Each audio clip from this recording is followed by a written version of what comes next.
My computer has been is shut down twice today. I don't know why. My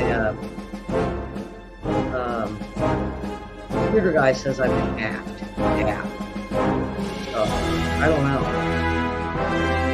See what happens.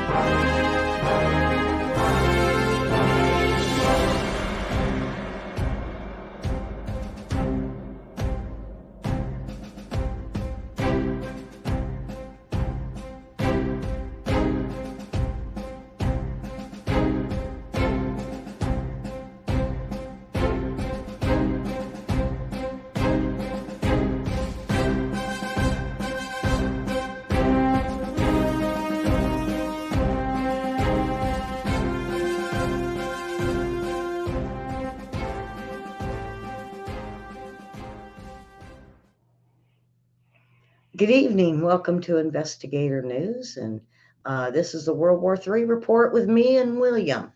And me and William were talking before the show and just a lot about the fake stuff coming out and propaganda.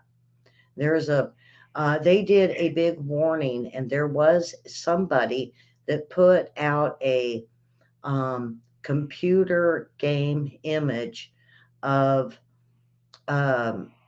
Hezbollah attacking Tel Aviv and Golan Heights, and it was fake. And it made it look like hundreds of um, uh, missiles, rockets were fired. Well, no, it wasn't really true, but it did freak out a bunch of people. Now, we do know that Hezbollah, it did strike into the Golan Heights. Now, there's quite a bit, and now we have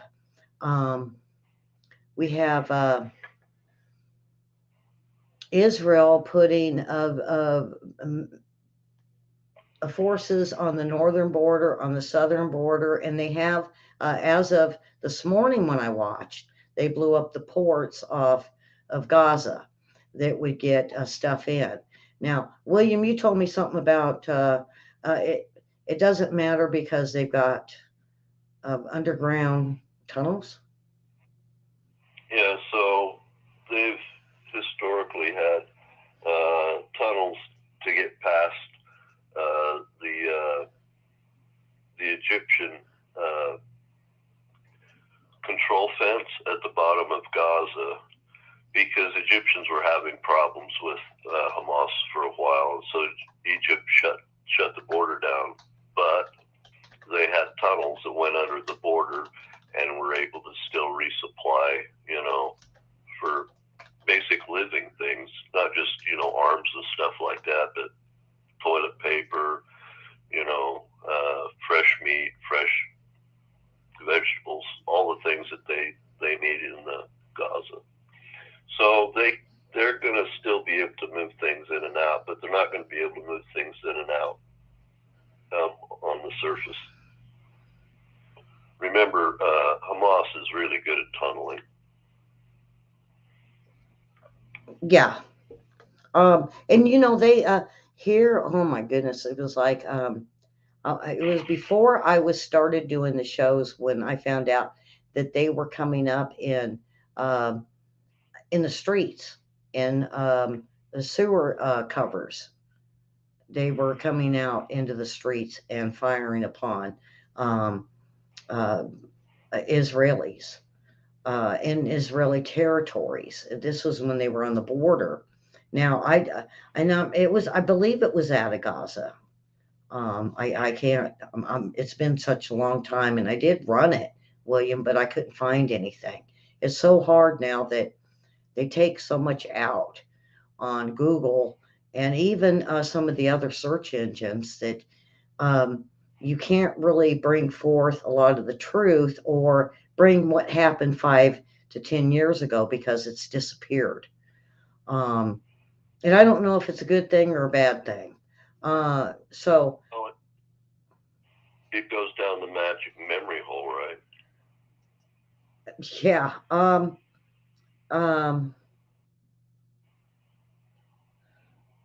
Now the other thing I wanted to bring up, it was, oh boy, I got the wrong one.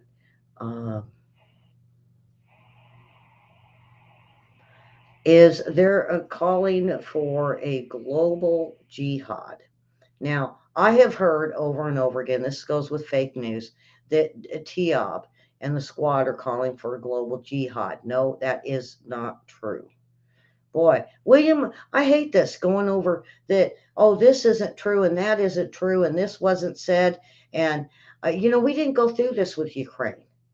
So Some of the stuff we did. T-Love, T-Love was asked about the general, how does she feel about Hamas doing what they do? And T-Love says that she tries to support Hamas. That was all she said, right? And that got construed into everything else. Well, her family's birthplace is Palestine. I mean, would you denounce your own family? So there's a faction in our government that's pro-Palestinian, as well as there's factions in our government that are pro-Israeli. And I'm sure there's people in our government that take neither one as their support. They just look at it just judiciously based on the situation. So I think some of this has been blown out of perspective with the squad. I'm not saying the squad's not been in error in a few things. I'm just saying that some of the things that have been said, like they want jihad and stuff like that, is not correct. So you talked earlier about Golan Heights. Golan Heights is just below Lebanon, mm-hmm. and it's a sparsely populated mountainous area, and so they've been lobbing rockets in there. So the biggest problem they get with lobbing rockets in the Golan Heights actually is fires, like brush fires. Yeah. Mm-hmm. Well, I looked at the area when because I was watching, and I told you before the show about the Valley of the Dead mentioned in Ezekiel, and you said it's close. But when I went and looked at Golan Heights, I was like, "There's just nothing there." Why? Why would you send rockets there? And then now it makes sense. It's for fires. And because now get this, a year or two ago, the Palestinians were setting fires. So it makes sense. It really does make sense. Well, if you look at the Middle East, a lot of it's pretty desolate.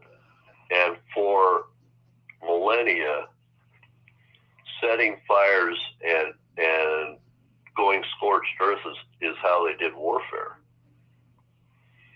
And so a lot of, the Middle East is a little desolate. It's not just desolate because of climate. It's desolate because it's a tactic of war. Yeah. Now, and I should have set my stuff up a little bit better, but I just want to get this out of the way. With San Juan, Puerto Rico, the UN Security Council voted Monday to send a multinational armed force led by Kenya to Haiti to help combat violent gangs. We got to remember we are sending troops there, but it's through the UN. And so they have decided now, as well as these UN troops, that they're going to have to send in a gang to be able to conquer a gang. And now, William, you told me it's because the Kenya gang troop that they're going to send in is more peaceful. Well, Kenya's never been really a hot spot in Africa as far as violence. They tend to be pretty more peaceful troops.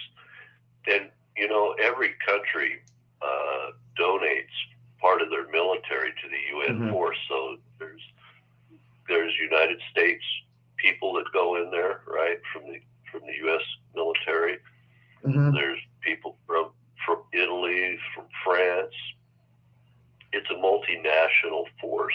Mm-hmm. And Kenya just happens to be a good fit for Haiti because, first of all, it's not whites versus blacks. Now it's just blacks with blacks, right? And you've got a more peaceful, easier going type of troop coming out of Kenya that may be able to ratchet down the heat, if you will, the gang heat there, and stabilize the area so that it's not such a crisis for food and for water and for medicine. That's really the big problem when you have this lawlessness is people start getting hungry and they can't get to doctors and they can't get to their water sources regularly.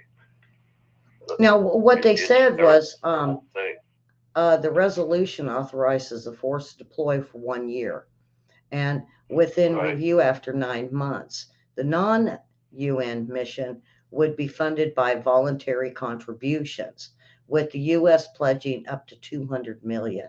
So we not only are we sending the troops in, but we've also pledged up to $200 million for this. Keep in mind, so has China, right? Huh? So has the other big players at the United right. Nations. They, United States and Ecuador approved 13 votes in favor. Now, China and Russia were kind of abstentions, it says. Abstaining, but they still pay their dues to the United Nations. Right. Yeah, they're still paying the dues. And out of the dues is where that money gets allocated to the UN peacekeepers. And it's only just to get control to where they can get a president back in to decide what to do with these gangs. And these are just gangs. It's like the Bloods and the Crips, folks. They just want to reestablish self-rule. Yeah. They don't want to colonize Haiti. They don't want to tell Haiti how to govern itself. They're trying to reestablish self-rule and stop the lawlessness so people can have some of their basic needs met. William,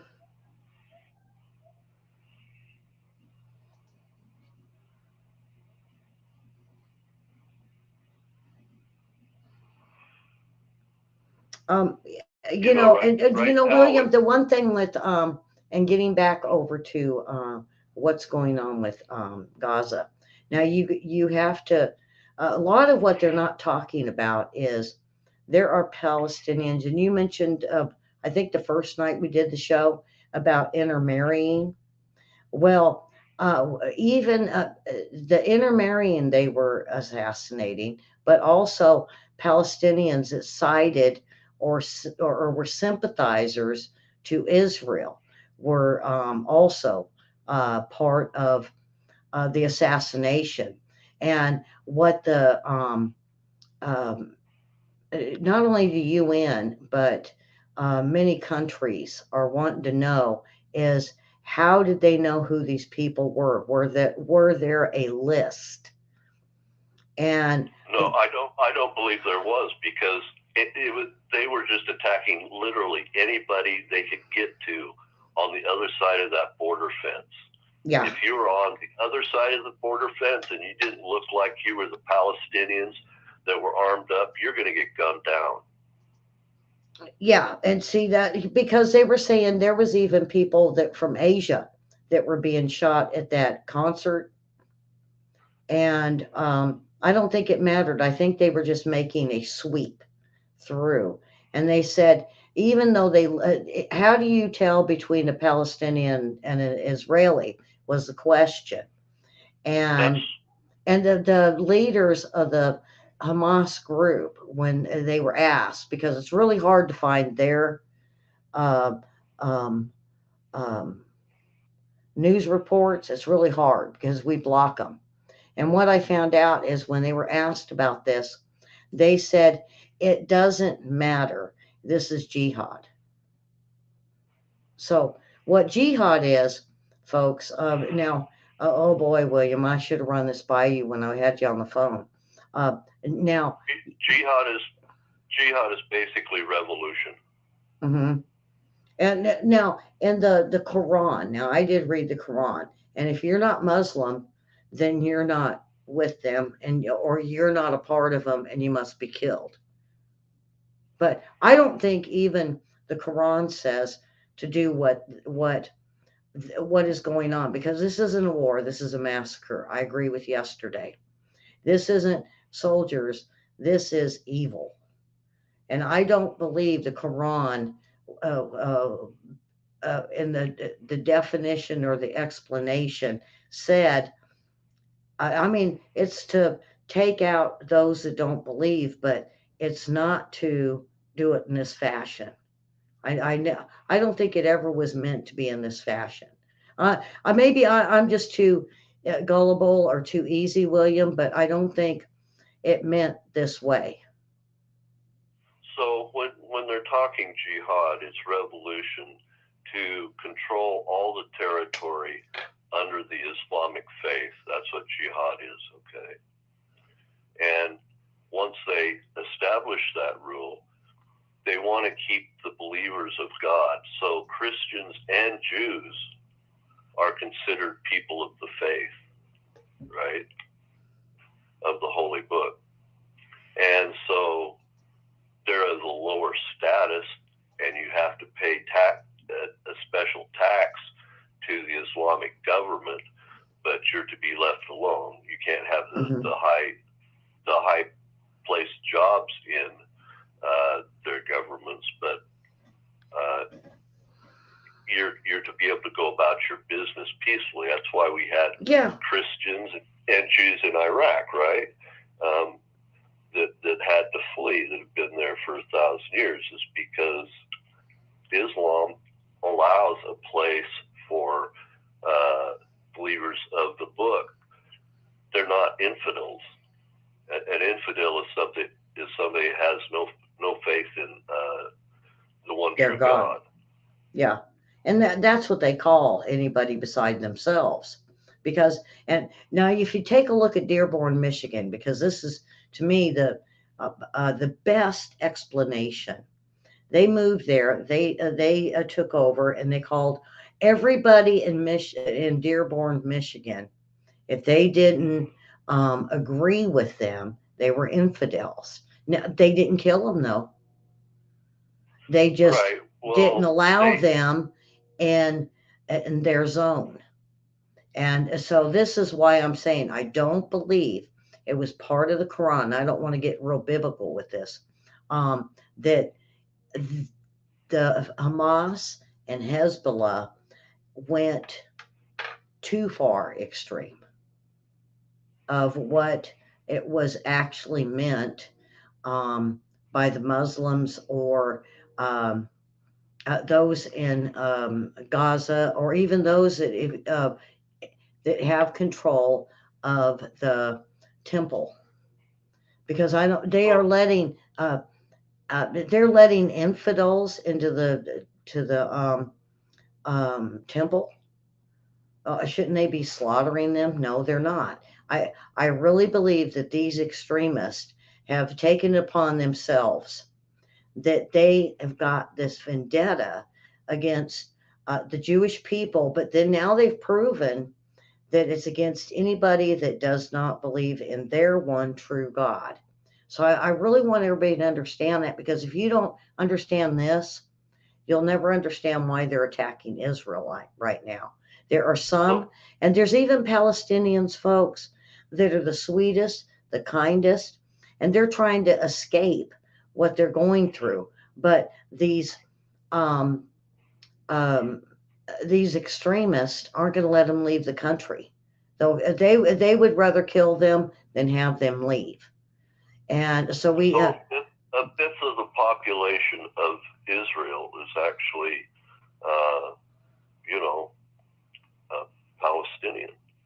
They get along neighbors next door. They vote. They have people in the Knesset. They have people in the courts. The whole thing. They're part of the Jewish system. But there's a couple groups, Fatah and Hamas, that have decided that Israel cannot exist. Yeah. That they can't tolerate. Well, we talked about this Monday where Israel. The Palestinians have always thought that Israel was theirs. And I don't want to, I'm afraid to go back to Monday's show because I'm afraid they'll take our show in case we said something wrong then. Now, as we move forward to now, the Palestinians, they were told they had to leave. So I got a hold of my resource over there and I said, so tell me who's leaving. And he said, the Palestinians that don't want nothing to do. And he said they even beat up these guys when they pull these rockets into their neighborhood to fire missiles. They beat them up and they drive the missiles back out. Why? Because they're not a part of this. They are a part of getting along and having independence. And so when they were given the order that they had so much time to leave, those people left. The ones that stayed were the ones dancing in the streets. Those are the ones that are staying.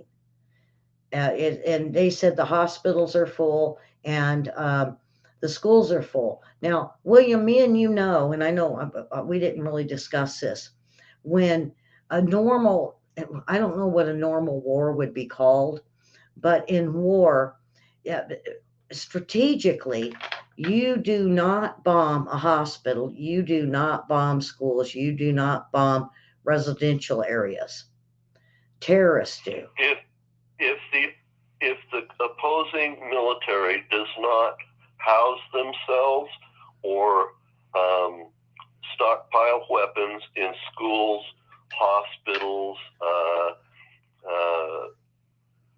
community facilities, those buildings are out of bounds. Mm-hmm. But if they are found to use those as staging points for war, then they become an object of war. Mm-hmm. Yeah, and they'll always blame the other side. Even prisons, mm-hmm. They try not to assault prisons if they don't become part of warfare.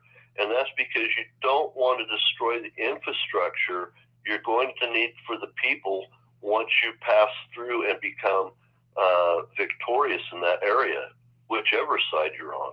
Yeah. And then we talked Geneva Convention last night. So this isn't these are terrorists, and this isn't Palestinians against Israel. This is evil terrorist against Israel. This is not the normal Putin invaded Ukraine, because I keep hearing, well, it's no different than Putin invading Ukraine. Yes, it is different. These are terrorists. This isn't a country that decided they're going to invade and take a territory. They're not wanting the territory. They want to kill. Plain and simple, they want to kill. Right. This is an army of terrorists that have been funded and have got training, and likely this whole thing, their entire air, land, sea incursion this time was gamed out in Iran, and they brought this plan down to Hamas. So Hamas is they're Sunni Arabs. Mm-hmm. And Sunni and Shiites, yeah. In the West Bank, they're Sunni Arabs. But Hezbollah are Shiite Arabs like the Iranians. So what the Shiites have done is get weapons down to Hamas, because they both are on the ocean, right? Because Hezbollah has ports right there in Lebanon, and they can move weapons down by boat. So that makes sense. And Iran doesn't want this Israel-Saudi peace accord to go on. Now remember, Saudi Arabia is Sunni and Iran is Shiite. So 2/3 of the Arab world are Sunni and 1/3 are Shiite. And the Shiite tend to be more aggressive than the Sunnis. So you see these people wanting to leave the Hamas area in Gaza. The vast majority of them are peaceful, but you have a group of radicalized Arab people in Hamas whom have been indoctrinated through propaganda over the years to let them believe in their hearts that these people are non-human. Yeah. That just become animal objects. And so they have the right to end them, get them out of their lives, move them away from their territory, right? Yeah, and they teach them young, William. This is what gets me, is they teach kids in elementary school that because of the Israelis. Cartoons on TV is where it starts, right? Mm-hmm. When you're 2 years old watching cartoons, their cartoons there are aimed at the evil Israelites. Yep. Right? So it's generational. This is a generational fight. Mm-hmm. And because there's been so much terrorism come out of Gaza and some out of the West Bank, that every time there's more terrorism, Israel has to put more and more controls on these folks to try to stop the killing within Israel, right? Mm-hmm. And so it's become basically an open air prison, effectively, right? Except for the tunnels. And people who haven't been in the fight since 47, they don't see things in a balanced way. They've only seen this other bad thing that's grown up, and they want to remove it, and they're easily radicalized. And so you've got a radicalized terrorist, indoctrinated, small army, funded, and command and control structures and objectives have been designated by Iran. No, and that's sad, because these are actually Sunni Arabs that are battling on behalf of Shia Arabs. And if Israel wasn't there, they would actually be at war with each other. Yeah. Now, William, one thing, one of the biggest things I asked many, many years ago, because I told family members, don't go over there because you'll be stuck if something happens. Now, why, now is Iran just oblivious to the power of Israel? Why would they hand out a little bit here and there to two terrorist groups for them to take on Israel when they know they're going to lose? I mean, if you look at it strategically, Iran ought to know they're going to lose. So Iran always funds proxies that are part of failed governments. So like the Houthis in Yemen, right? Yeah. So they funded that. Yeah. Or ISIS in Syria. And Iraq, yeah. Or Hezbollah, or Fatah, or Hamas, they will use those as proxies because they're easy to manipulate. It doesn't cost them a lot to do it, and they get a big bang for the buck against what they consider their enemies.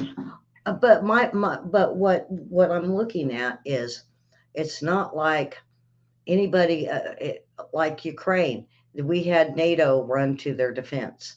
So my thing was, I don't see Iran going to run to the defense. Iran saying, "Oh, you didn't have nothing to do with this." If they were going to run to the defense and actually go to war with Israel, they would have mentioned, or they would have shown an inkling that was the plan. What I'm seeing is no plan.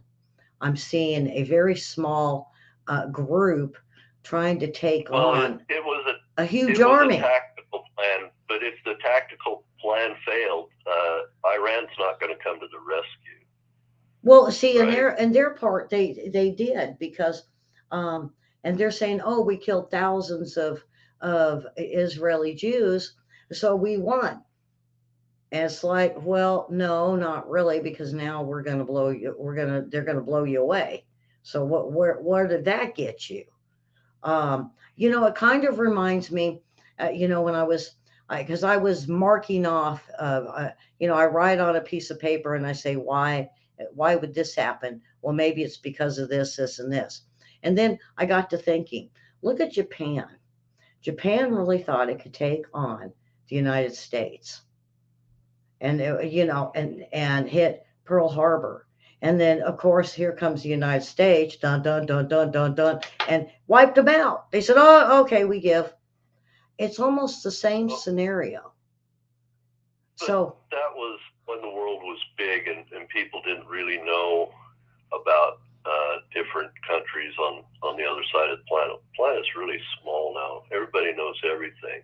Yeah, see, so it doesn't make any, to me, it doesn't make any sense for Iran to go, well, we're going to go march over there. We're going to get you guys. And see, it's always been Iran and the Ayatollah saying, we've got all this and we're fixing to get nuclear and we're going to take out Israel.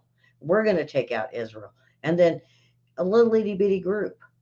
And Iran says, "Oh, no, we're sending them weapons, but we're not part of this." And to me, if you look at that, William, what it tells you is, to me, I always go for trial runs. They said, okay, Hamas didn't really work, but if we make 5,000 strikes? Yeah, 5,000. Okay. Iron Dome couldn't get them all. So now I'm seeing, and this is where my point is, Iran going, aha, yeah, if we do 10,000 missiles all at once, we could possibly do it. I think that the 5,000 missiles was to check Iron Dome. Right. Well, they're doing a couple things, Elly. They're doing exactly what you said. And they're doing also with the paragliders, right? They can get through radar. Oh yeah. If they can get through radar, and if they teach the people in Hamas, if they can practice sappers to blow down that fence, they were able to do that as well, right? Mm-hmm. And you'll notice once they got on the other side, they didn't try to stay on foot. They tried to get on vehicles as quick as possible, either motorcycles, cars they hijacked, whatever. But they wanted to be able to move quickly as well. That's not been a tenet of Hamas up until now. That's Iran doing their dry run, as you say. But Iran was hoping that Hamas could foment so much discontent for Israel that everybody would come to their aid and start a generalized war with Israel. Meaning Egypt would jump in, Syria would jump in, Jordan would jump in. You see what I'm saying? Mm-hmm. And it just didn't happen. It didn't materialize. But that was their great hope. The reason why they want that is there's two great stumbling blocks to the rejuvenation of the great Persian Empire. The one is Israel, and the other that's the little Satan, and the United States, the great Satan, because we're the superpower, right? So those are the two things they want out of the region, is Israel and the United States. We're the big problems to a greater Persia, and Turkey has taken a different course. They still want to have the Ottoman Empire, but they're part of NATO. They're pragmatic. They've allowed U.S. to put a base there near Ankara. They're more diplomatic, if you will, with the West, whereas Iran is not diplomatic at all. So it is what it is. These people want their empires back, just like the Romans had their empire, right? Well, they want the control back to the height of the powers of their country, like under Darius during the Persian Empire, when they were able to go and subjugate the Babylonian Empire. And now, the other thing, when the day after the first attacks, because they did the morning of, and we went a full day, and then it would be, I guess, Sunday, we found Navy, Iranian ships, unmanned systems in the Strait of Hormuz. Now, they said they were threatening. This was the Islamic Revolutionary Guard Corps Navy ships and small boats in that region.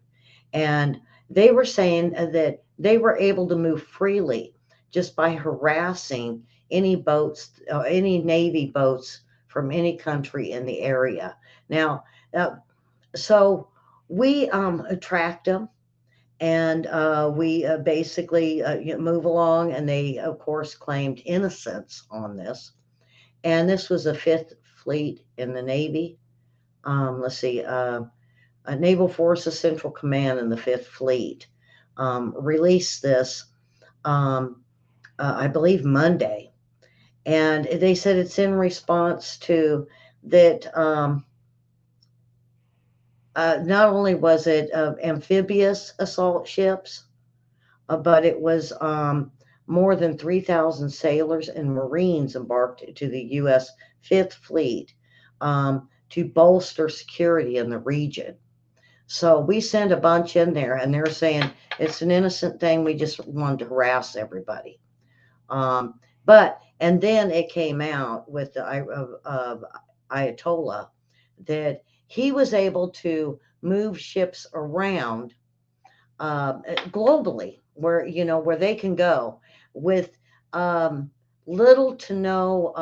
No one was paying attention because of what's going on in Ukraine, what's going on there, what's going on in Taiwan. So to me, William, I just get this feeling that Iran is playing us. They're getting that money. They are going after sending these little terrorist groups against us. And then now they're playing with us on the waters and saying, nobody's doing anything. Other countries, and also other countries, because I forget the name of the country next to Colombia, but we had Iranian troops moving in there a couple years ago. There's some Iranian proxy nations, or a nation in Central America, and also Indonesia is Muslim, so you have Asian Muslims, right? And they use those as well. Right now, there's a big uprising right now in Indonesia. So the Ayatollah of Iran wants, just like it says, Revolutionary Guard, they want to export revolution globally until they can reassert their Persian Empire under the Ayatollah. They're not dumb. We can't, everybody says, well, they can't be that smart. Whoa. Wait a minute now. Because I've heard this so many times, even on the mainstream media. They're not that smart. Yes, they are. They're very smart. Iran is smart. How else would they get a nuclear weapon if they weren't that smart? You know? If you've ever played backgammon or if you've ever played chess, those are games out of Persia. Yeah. Now, I wanted to get into this. What's it called? Norsar blames gas pipeline explosion on foul play. Now, I mentioned this yesterday out of the blue because this was announced Tuesday. They reported damage to the Baltic Connector pipeline that was caused by external activity. Norsar has detected Nord Stream? Is it Nord Stream 1 or North Star? It's Norsar. Norsar. Okay. I'm sorry, not star. Norsar has detected probable explosion along the Finnish coast of the Baltic Sea. They say this happened on October 8th. The explosion was detected using stations in Finland. And they said, you know, the only thing, thank God they're not saying Russia, Russia, Russia. They're just saying the government officials have been quick to blame foreign powers for disruption of the crucial energy supply line. They discovered the damage could not have been caused by normal use. It had to be pressure fluctuations. And as the observers have suggested that damage could be fixed, but they are now looking that it was an outside source because everybody keeps saying, they say other countries keep saying, well, it was probably overuse. And they're saying, no, I think there's more to this. And now they have the proof. And so it was foreign powers. Now, like I said, I was expecting Russia, Russia, Russia, but they're not saying that because they said due to the last one, was it a Nord Stream that was over there? Because of what they discovered with that, they don't want to blame one foreign country when they need to look at everybody, whether it's NATO, whether it's the US, UK, North Korea, Russia, China. They don't know. And they don't want to jump to the conclusions, and they're hoping that the media won't. But so far, nobody's really talking about it. I haven't really heard anybody but us talk about this. So Nord Stream went along the Baltic Sea towards Germany, right? Well, Finland isn't in that route, so that would be a pipeline that goes from, say, Norway, Sweden, along Finland, and it could be fuel coming out of Norway. We don't know if it's fuel coming out of Russia at all. They're just saying a pipeline out just off Finland in the Baltic Sea, because remember, Finland is north of the Baltic Sea on the Kola Peninsula, with Sweden and with Norway. So that's that big finger to the north. Yeah. Now, now the U.S. Norway has also suggested oil and gas. Do what? Norway produces an awful lot of oil and gas. Mm-hmm. So we don't know if it was oil and gas going up into the peninsula or oil and gas coming off the north slope in Norway down through Finland. No, it didn't say. We don't know what direction it was flowing. And I'd like to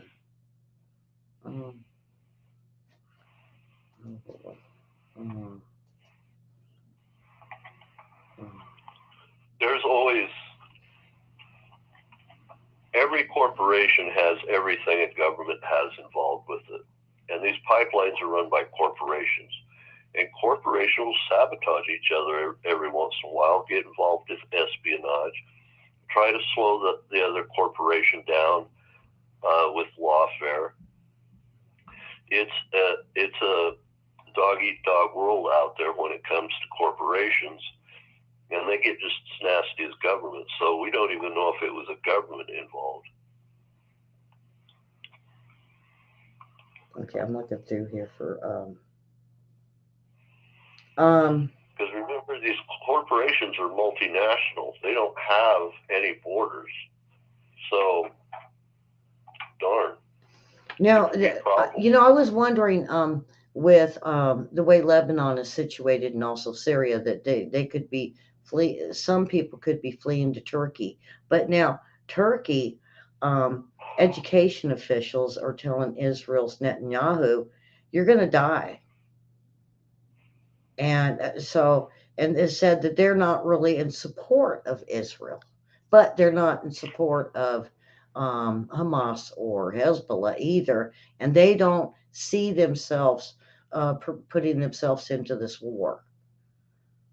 So I was really surprised because I really thought Turkey would jump in and because they were such a big part of Syria when Syria first got infiltrated. I believe Turkey is Sunni. They don't see a what's a good word to use they don't see a good outcome for Turkey. And so they're not. And because I was looking at who could help Israel, and Jordan isn't really going to put no effort. So they don't have Turkey. They don't have Jordan. Syria is housing a terrorist. So that's why we can be happy about Jordan because Jordan accepts refugees for the most part, and once they're refugees there, they don't allow them to go out and get involved in terrorist activities. Jordan is a very quiet. They deport them. They try to stay neutral country. Now the other thing is due to Hezbollah now, and they're not sure if this is going to be, and this is the United States, and it coming from Lloyd Austin. Yesterday I called him Floyd, but it's Lloyd Austin. Secretary of Defense Lloyd Austin. Right, Secretary of Defense. He said, since Hezbollah has been firing upon, they're not sure if it's going to start Hamas, Hezbollah, and maybe Iran might step in because of the hatred for Israel. So they are now going to send a second ship over. Yeah, so we've got in the Persian Gulf, right? You've got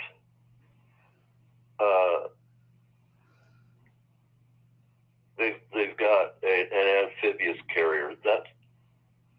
What that is they have helicopters and they have F-35s that can do vertical takeoff and landing, and they have tilt rotor aircraft and the Marines, and they're basically doing freedom of navigation at the Strait of Hormuz that Iran's been pushing boats around with. But the 7th Fleet is coming in with the John F. Kennedy strike group. They're there for an entirely different reason. They're there to say to the nations around Israel, don't get involved. And see, what they're thinking about is moving the USS Dwight Eisenhower. It could be deployed there soon to the Eastern Mediterranean as a backup, and they would move. That would move a position of second U.S. Aircraft carrier in the region if anything rages to Iran entering itself in this war. We'll probably also see a ship come into the Gulf of Aden. And now, Defense Secretary Lloyd Austin on Sunday ordered the USS Gerald R-4 carrier strike group to the region as part of the U.S. response. Now, he has now said he is a hair away. I don't know how he considers a hair away from sending another aircraft carrier into the region, the USS Dwight Eisenhower. And he says right now it's scheduled to depart out of Norfolk, Virginia this week. The aircraft carrier has long been scheduled to deploy and maybe go near Europe, but due to this, they're going to slowly It's not an urgent. They're not going to hurry and they're not going to speed over there, but they're going to deploy them on an easy type uh, mission to work its way over to the Mediterranean as a backup to the Ford. Um, and the Ford, they said, has arrived in Eastern Mediterranean on Tuesday. U.S. Central Command said in a statement.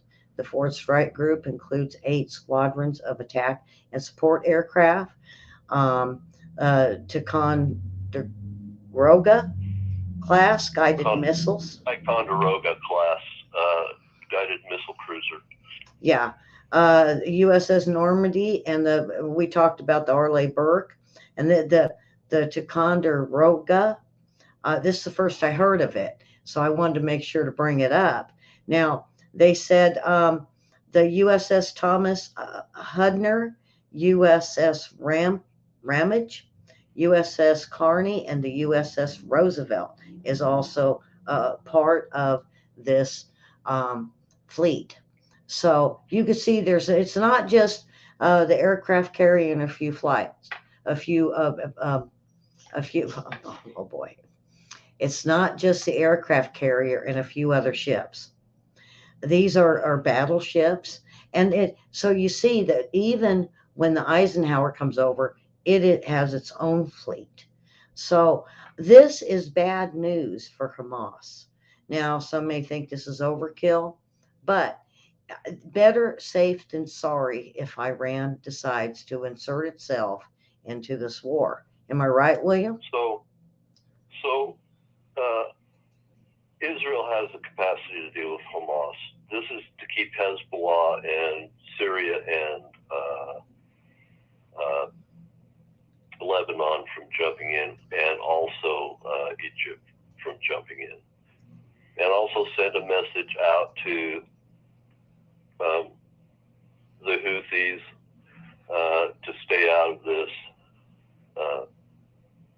It is just a presence.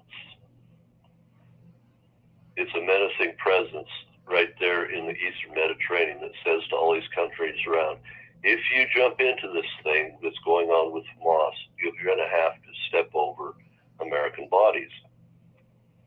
And it is what it is. And also, they talk about the surface ships, but they never talk about the subsurface ships that are in the area also. That's right.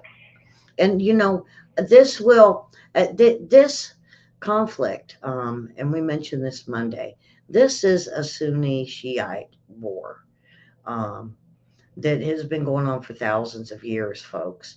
It's a hatred they have for one another. And unfortunately, Israel and the Israelis and the Jewish are in the middle of their fight. And they hate them. They hate them with a passion. And one of the it's because they're a stumbling block to their greater purposes of empire. If they had been Christians, they would be the stumbling block. If they had been Asians, they'd have been a stumbling block. It doesn't necessarily mean the Jewish people per se. It's just people that are getting in the middle of the fight between the Shiites and the Sunnis over empire and greater empires. Because see, once they have all the known Arab countries, they want to be able to expand it out into Europe, right, around North Africa, just like in times of old. So, Israel is the first big stumbling block. They're the little Satan, and America's the big Satan because we come to their aid, right? That's right. And now Ukraine. Now, and everybody's saying, well, what about Ukraine? What's going on over there? Because we hear so much of Israel. Right now, Zelensky is going, he went to the UN and he says he needs more money. He's hitting up a lot of different places or a lot of different countries, foreign countries, going to all the ones that was able to give him money, even the United States. And I think 200 million is what Biden has offered to give him. So we're still handing money to Ukraine. And I think with everything going on, it's like, okay, we got Jihad and she's upset. And all we got the vote for Speaker of the House. Now, Scalise did get the vote, folks, but he only had 199 votes. He must have 217 to take Speaker of the House. So he's got to get those votes before he gets it, and there'll be another vote. He has to make it much like McCarthy had to make in order to get everybody. Yeah, he's got to have 217 votes, or he don't get. Right. Or that's what's going on right now. Yeah, they're gonna. So with all of it, all of this smoke screen and everything, we got the. I shouldn't say it's a smoke screen. We got the war in Israel right now. We got everybody kind of getting upset over China still, Russia, the vote, and everything else. He managed to slip the 200 million to Zelensky. Now, what upsets me is he wants to unfreeze that money that goes to Iran. And maybe I should have kept it with Iran, but William, I have a feeling he's going to go ahead and send them that money. We just got enough going on that we don't have to worry. Look over here, and I'm going to give them Iran the money. Joe Biden never had a problem with negotiating with terrorist states. No. Whereas presidents before him had ruled to never negotiate with a terrorist state. So it is what it is. We voted in Biden. We have what we have. Now, as far as Ukraine goes, all the money and all the material that we've sent them is only 5% of our defense budget. Now, we have drawn down stocks of weapons that are not going to be easy to quickly replace, but the fact is it's only 5% of what would be our military budget. So we can easily sustain them in place as they are now, and we can help Israel as well. And we've been doing it. We've been bringing heavy weapons into Israel by aircraft, right?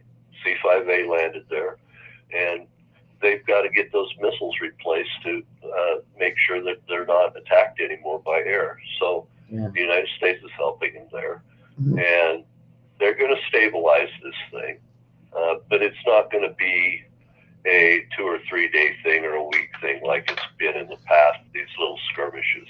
This is a bigger item because these terrorists came in land, sea, and air like an army, right? And they've engaged in atrocities. And not only that, they've killed not only Israelis, so it's not just a terrorist attack on a bus someplace in Jerusalem, but they've killed a lot of multinationals. So they've got Americans, we've got a bunch of Americans dead, we've got Germans dead, we've got people from all over the world that aren't Israelis that have been caught in this thing as well. And so their response is not going to be a response like a police action. This is a war type action. And it was because Hamas forced them into it. It's not like they were looking for it. And lastly, what got me more than anything is them calling for this Friday night, but now we're finding BLM, Antifa, the cartel, they're stepping up and saying if they need to, they will attack Americans here. And, we've already got enough problems. And for BLM to, one thing is to support Hamas and Palestinians. It's another to say you're willing to uprise in the United States. So BLM in Chicago is the one that piped up. Yeah. It was Chicago, New York, and London. Now, keep in mind, BLM always flies that flag, that the red, the black, I think, and the green, right? I think so. And that's the Pan-African flag. Okay, so Hamas is right there near North Africa and Egypt. So Pan-African communism is their big thing, Yeah. right? And we have a lot of people, Hamas, here in the United States. Yes. And they've become very active in D.C., New York, and they're very angry. They're very angry about this, right? Because how dare Israel retaliate? And in the past, Israel's been very judicious how they push back. They've tried to be very diplomatic. Mm-hmm. This time, though, this has gone so far that it's not just an incursion, it's a war. Yeah. Well, it's not. And Hamas brought it on it's more of a themselves. massacre. A lot of people around the world that are Hamas and their supporters just can't see it that way because they're through propaganda, brainwashed, or through familial connections. They're part of families of Hamas. They can see it only from their side, right? They can't see both sides. Yeah, and you know So the thing is when I can't even put myself in a mindset of these people that they know what they've done. They know they've killed innocent children and people and Americans, and they say, "Yeah, we're all for it." You can't discuss this with these people anymore. I mean, all you can do is tell them they're evil.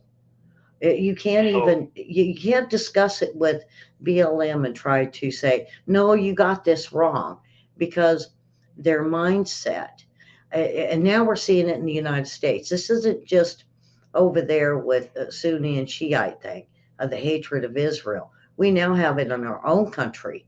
And that's something I want to go over with me and Lee tomorrow night is, has the hatred infiltrated our country to where how do you tell this person, them butchering little kids isn't right, and they always do no comment and walk away because it's the easiest way to do it. But you have to look at it that there's no talking to these people. This is just evil. Well, if you talk to them, they want to talk about, well, what happened before this and before that and before the other and before the fact is none of that matters. All that matters is what happened last week, right? But they see it from a generational standpoint of all the things that anger them about what's been done by Israel, right? And how they've been held back. However, it doesn't matter back about the whatever before thing. But they want to make that argument that whatever happened before makes it all right that these atrocities happen. No, there's no room for atrocities. No, and not like this. And it kind of reminds me in a way of 9/11 because we all went, oh my God, and that's what we did now. And but but we knew who they were, and we went and we got them, and we were justified in what we did, and capturing the pilots or the people that were instructing the pilots, the extras, and we put them in um, um, Guantanamo prison, and it's because rightly so. Now, when we look at this, and it's like, yeah, there's not just a few people that you can lock up in Guantanamo Bay. This is an army of evil. Well, the leaders of it, you could. Remember what's going on here is during the Geneva Convention, people came up and said, well, I had to do what I did because I was following orders. Well, following orders is not a defense. How do you follow orders of butchering a baby? See, that was my whole thing. That's why I don't think we can even talk to these people, because I know soldiers that it would sicken them to even. So these are called war crimes. Mm-hmm. And with a war crime, you are supposed to not allow it to happen in your space, regardless of who you are. Mm-hmm. Okay? And there's no defense for a war crime. And the argument out there is, even having past problems that you've had never makes an excuse for a war crime. Mm-hmm. And there's part of the world that doesn't see it that way yet. It's a brutal part of the world that doesn't recognize that type of thing. They weren't involved with Geneva Conventions at the end of World War II. And so they have a hard time seeing it the way the Western press and United States and Europe see war crimes. Mm-hmm. So it, not only is this thing happening in real time, but it is a learning experience for everybody involved, right? The world of laws of the sea, the world of laws of combat. This is something that is growing. It's not always existed.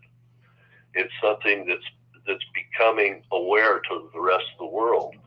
And so there's folks that haven't thought through the whole process here, that haven't looked at all the reasonings that we got to, that we understand a war crime for what a war crime is. What makes a war crime is it can cause a conflagration that not only they may win the war, but they'll start a process that will annihilate mankind itself on both sides. Mm-hmm.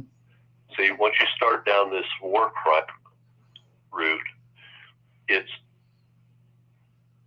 humanity destroying. Yeah. And that's why it's a war crime. It's not just a political fight back and forth. It causes annihilation on both sides. Even the side that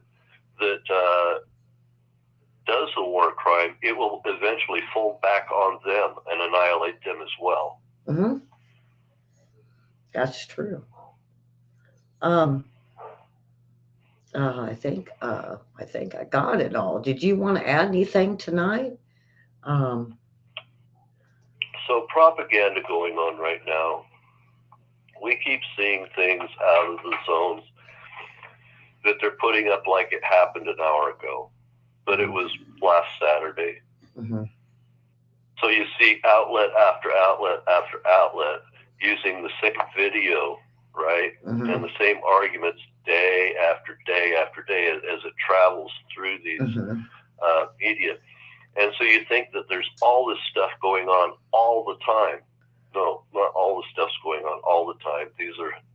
Every action is a single and separate action. We have to put it into context of time and place. And that's really hard right now with the media. Yeah. So, well, okay, folks, that is it for me and William. And man, we've had a long 3 days with this.